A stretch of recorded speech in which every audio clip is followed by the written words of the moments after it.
বাংলাদেশের diploma medical association Barguna জেলার কমিটির উদ্যোগে সোমবার ২৪শে ফেব্রুয়ারি বিকেল ৪টায় বরগুনা ফার্মেসি পট্টিতে এক বিক্ষোভ কর্মসূচি পালন করা হয়।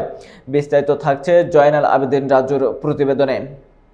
বিক্ষোভে নেতাদের বক্তব্য। ডাক্তার মোহাম্মদ শফিকুল ইসলাম, সাধারণ সম্পাদক, বাংলাদেশের ডিপ্লোমা মেডিকেল অ্যাসোসিয়েশন বরগুনা জেলা শাখা বলেন, ম্যাটস শিক্ষার্থীদের ৪ দফা আন্দোলনকে পুঁজি করে কিছু স্বৈরশাসকের দালাল দেশে অস্থিতিশীল পরিবেশ তৈরি করতে চায়।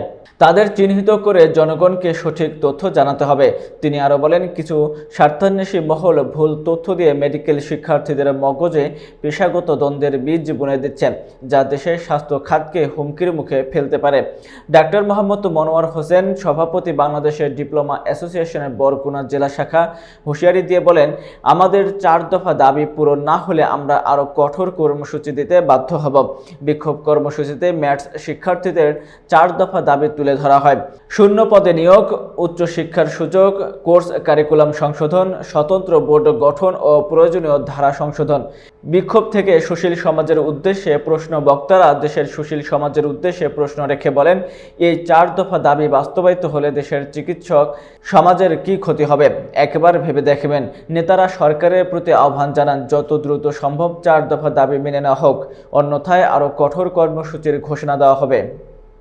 আজকের আমরা এমন এক সন্ধিক্ষণে উপস্থিত হয়েছি যখন সরকার আমাদের স্টুডেন্ট তথা ডিএমএফদের ৪ দফা দাবি বাস্তবায়নের জন্য ডিসকাশন নোট করেছে এবং দাবি দেওয়া পূরণের উদ্যোগ নিয়েছে।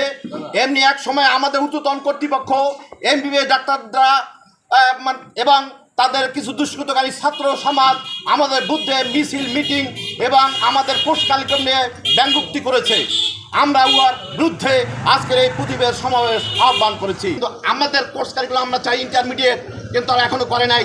তাহলে আমাদের এমবিবিএসে ঢোকার পারমিশন দিতে যেত, তারা এখনও করে নাই। এই জন্য আমরা এই কোর্স কারিকুলাম আপডেট করার জন্য সরকার উদ্যোগ নিয়েছে। আমরা সরকারকে সাধুবাদ জানাই।